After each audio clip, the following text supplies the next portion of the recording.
and welcome back to the Girly Girl Bookworm. So today I have my second half of November wrap up for you.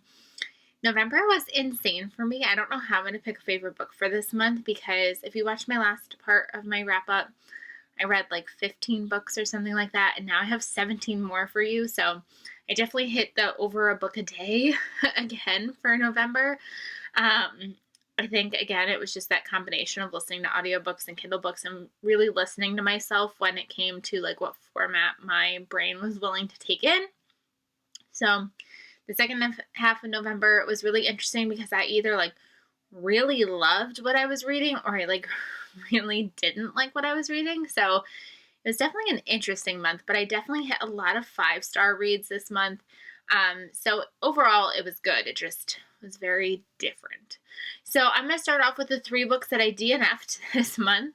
The first one that I DNF'd was The Emancipation of Evan Walls by Jeffrey Blount, and I feel terrible for DNFing this one, but I made it to page 165, so like I was over halfway, but it was extremely wordy, and it just like wasn't what my brain was willing to take in at the time. We are following a man, and he just has his daughter, and he's very protective of her. He like doesn't want anybody to hold her. He gets very like I said, protective, and his wife doesn't understand. So then he finally tells his wife, who's white, about his past and about how he grew up.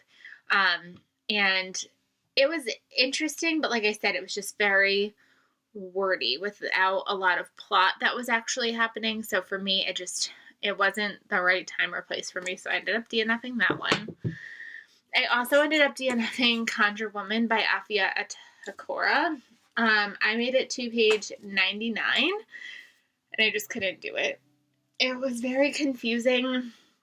Kendra also like ended up DNFing it. It just wasn't working for us. So we decided why force it and to put it down. So I ended up putting it down. So we're following a woman like right before and after the Civil War, and you're following like a couple different perspectives, and it just felt very overwhelming and confusing, and I couldn't keep stories straight and I couldn't keep the timeline straight, so unfortunately I DNF'd this one as well.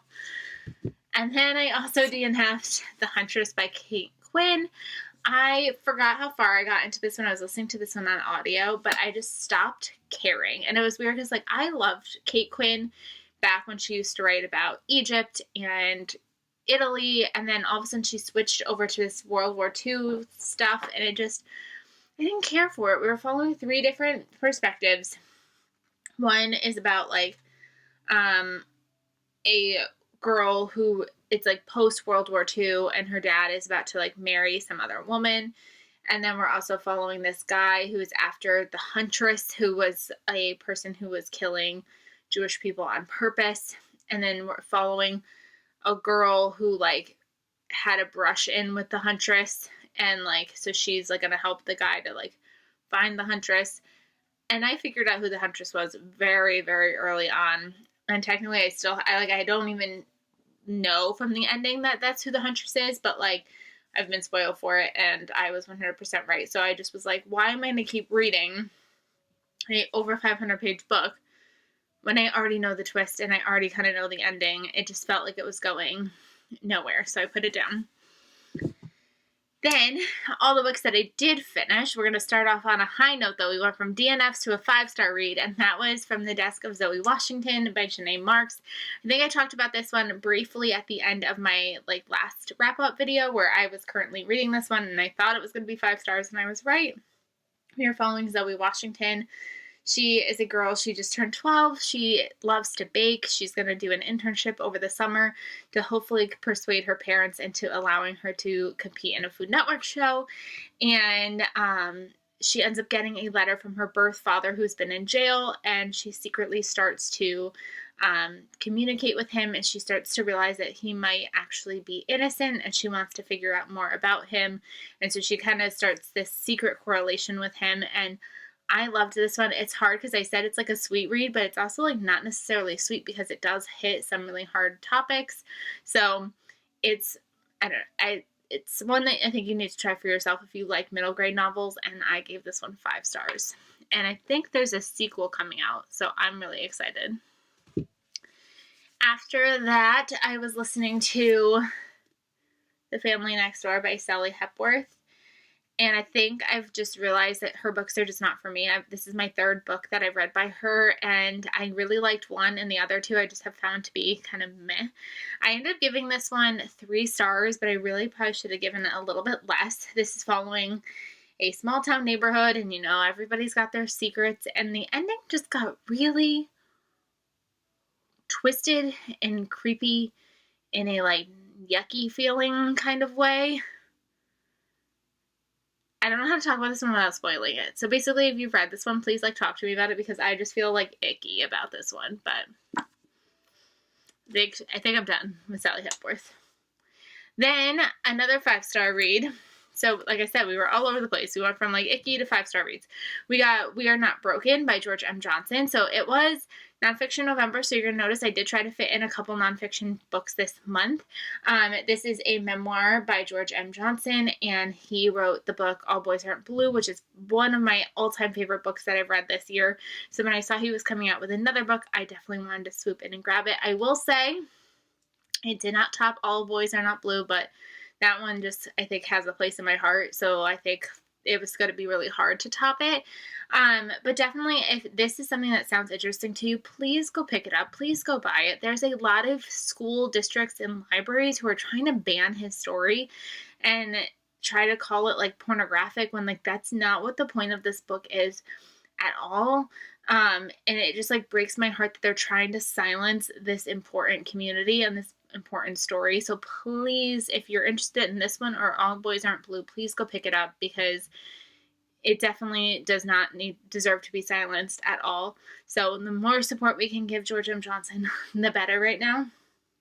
And the other one, All Boys Aren't Blue, really focused on his late teens into his college years, and this one really focuses on his childhood, and it's really almost like an homage and a love letter to his grandmother and all the boys that she kind of has helped, him, his brothers, and his cousins, that she basically helped raise. And there's grandma-isms, they call her nanny, I think they're called nanny-isms in it, and it was just such a beautiful story, and I gave it 5 stars, and I can't wait to pick up any more memoirs or anything that he comes out with, because he is just a beautiful, impactful writer. So definitely pick that up. Then, again, like I said, we went all over the place. So we went from a 5-star read. I have my books out of order. Hold on. Since I went and segued there, I'm going to go back to that one real quick. I was reading The Turn Up by Megan Abbott. And this one I was reading on Kindle. And this was bad. I gave this one 1 star. We were following ballerina, so I was all sold for it. They're sisters, and they own this ballet studio that their parents used to own before they died, and something happens that kind of makes them bring in a contractor to help fix up the studio, and things get really weird and really twisted and really icky, and there's plot lines in this that if I knew they were in here, I would have stayed very far away from this book. I would have never, ever, ever, ever, ever, ever, ever, ever, ever, ever picked this up. But unfortunately, it wasn't in the synopsis, so I had no idea. But it was gross. I don't recommend this one at all. Listening on audio, I listened to Tristan Strong Punches a Hole in the Sky by Kwame Mbalia. This is the first book, and I believe a trilogy, and this has some African American folklore. So we've got Briar Rabbits in here, and words that I'm missing, John Henry, and very much American folklore in here. And so we're following Tristan, and he has just gone through something really tragic. And one day somebody kind of swoops in and tries to steal his best friend's journal. So he goes after him to try to get it back, and he accidentally punches a hole in the sky, which just completely ruins all the realms of things. And so he has to kind of go and fix it and try to get this journal back. And it was very adventurous. I have to say, I'm really bad with fantasy. I gave this one 4 stars For me, it was probably more like a 3-star just because I'm so bad with fantasy and understanding the world. Like, sometimes I think fantasy draws a very tight line of it either doesn't explain the world enough or explains it too much. And it kind of almost overwhelmed me because I was very confused.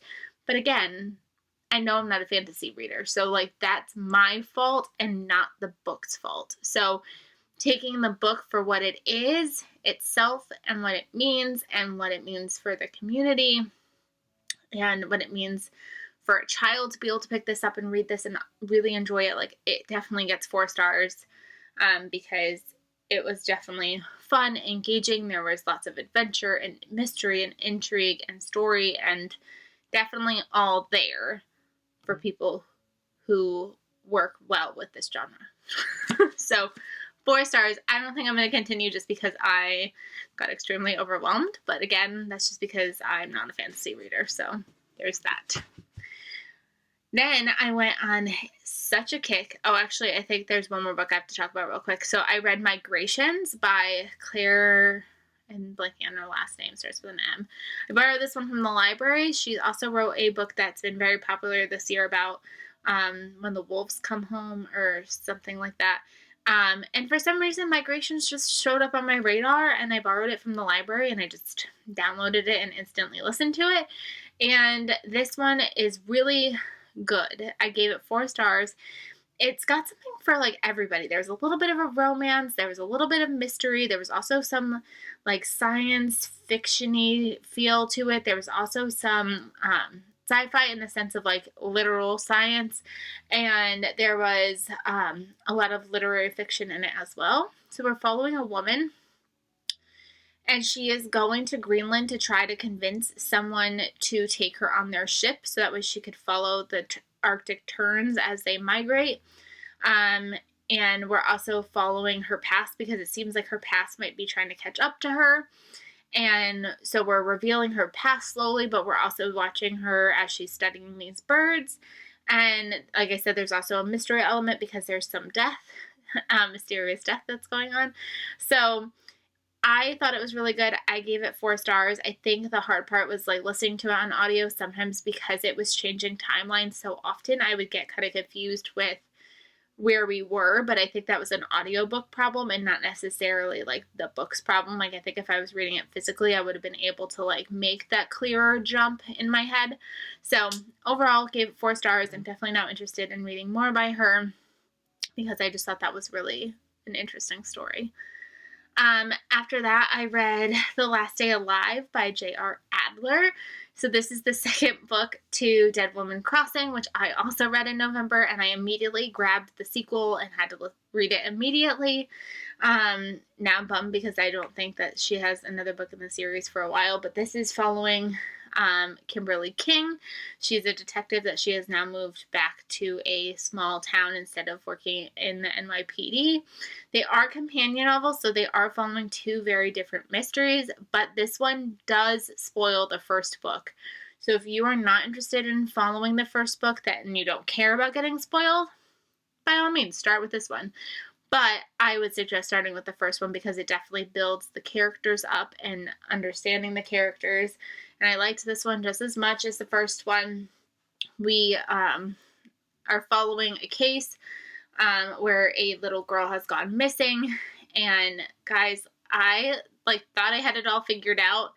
I did not have it all figured out. So I just love that she always finds a way of making you believe one thing and then twists it to be something else. So this was also another 5-star read for me. Then we've got 2 more 5-star reads together. We've got Little Secrets by Jennifer Hillier, which she wrote Jar of Hearts, which I really enjoyed, and this was her book that came out last year. And I kept saying I was going to read it last year, and I just never got to it, and I found it on audio, so I picked it up. We are following a woman whose son goes missing, and it's kind of months later, and she starts to believe that her husband is having an affair, and she just feels like her life is already falling apart as it is, and she cannot afford to lose anything else. And this was really good. We're following that perspective. We're following another perspective, but I will keep that perspective a secret for you. Like I said, I really enjoyed this one. I ended up giving it 5 stars. I didn't see the ending coming, and I was really glad because I was really nervous that this was going to primarily just focus on the son that was missing, and I really wasn't sure if I was going to be ready for a story like that, and it really wasn't the primary focus, so it was really good. I highly recommend you try Jennifer Hillier if you have not already.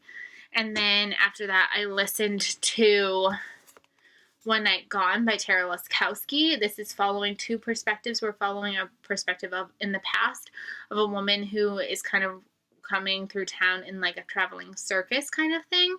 And so we're following her in this town, and she eventually goes missing. And then we're following in the future a woman who just needs to get away. She's kind of going through kind of a public embarrassment, like her divorce is not going so well, and so she really just needs to escape for a little bit. So she goes to the town, and then the secrets from the past start to get revealed. And again, I just was really here for it. And I don't know with these last two, if it was just like all the other books were so bad that these were just so good. I don't know if that was the case, but I was like, you know what? To me, they felt like 5 stars, so I'm giving them 5 stars. So they were both 5-star audiobooks for me. Then I listened to The Stranger in the Lake by Kimberly Bell, and I had heard some not great things about this one, which is why I kind of stayed away from it. And I kind of have to agree. I gave it 3.5 stars. Like, it wasn't bad. There was nothing wrong with it.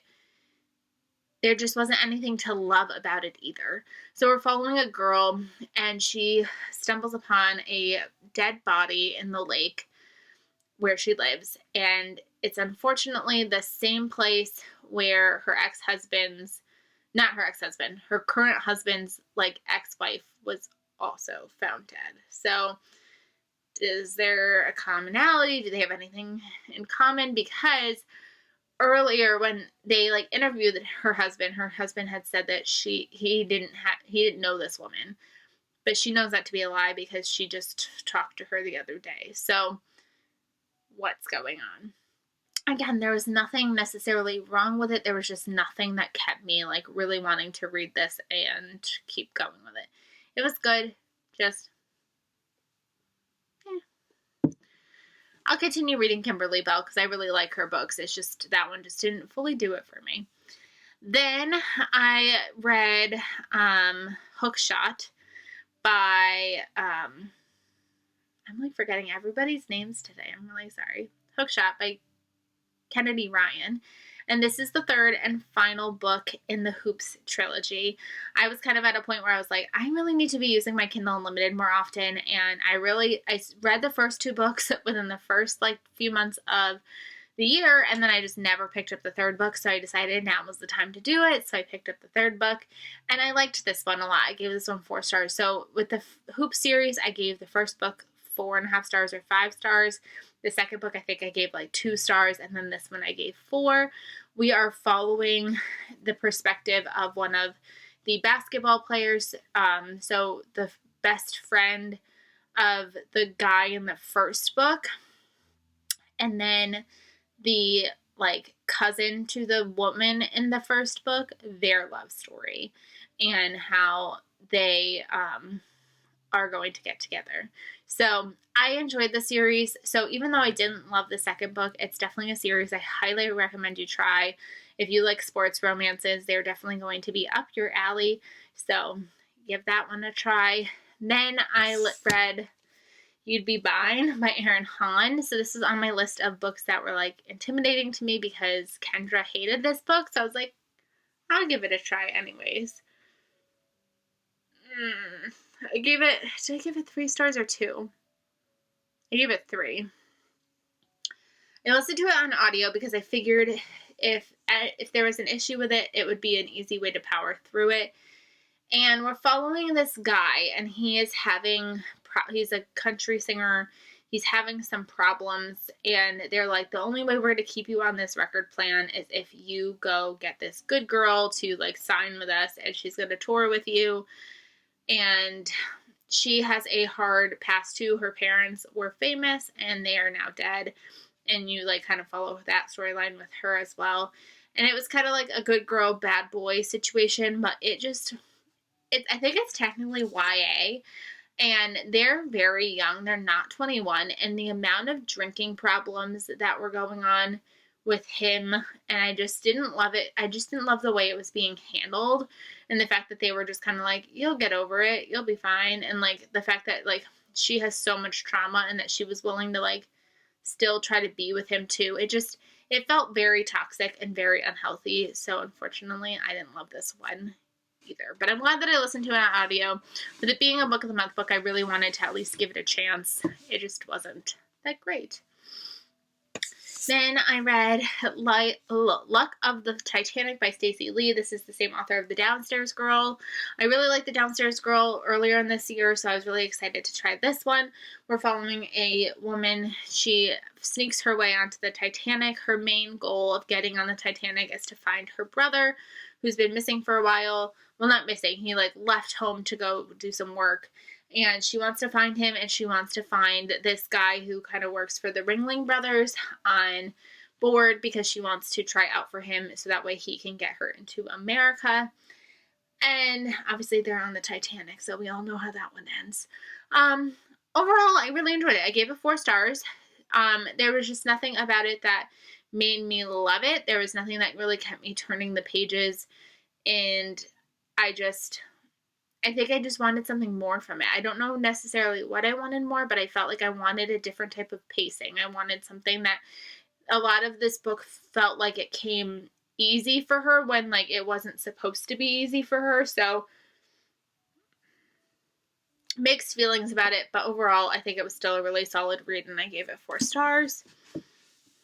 Then I also read Hood Feminism by Mickey Kendall. This is a nonfiction story which focuses really on feminism and how white feminism often leaves out Black women and women of color in general, and people who might be transgender or not necessarily follow the typical woman norms, and how we really need to be looking out for everybody if we're going to be looking out for these feminist movements, realizing how we treat Black girls who are essentially girls and how we almost age them and we over-sexualize them, and how poverty and not having enough food is a feminist issue that gets overlooked often because we are primarily focusing on what's going to benefit white women and not women as a whole.